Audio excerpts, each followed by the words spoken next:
నేను కొణిదెల పవన్ కళ్యాణ్ అనే నేను శాసనం ద్వారా నిర్మితమైన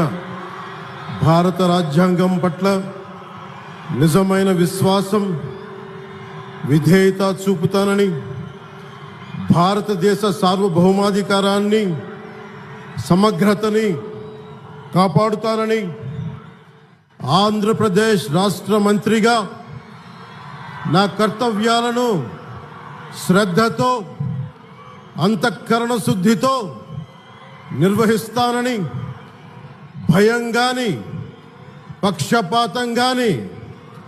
రాగద్వేషాలు గాని లేకుండా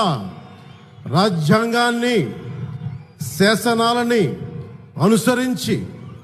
ప్రజలందరికీ న్యాయం చేకూరుస్తానని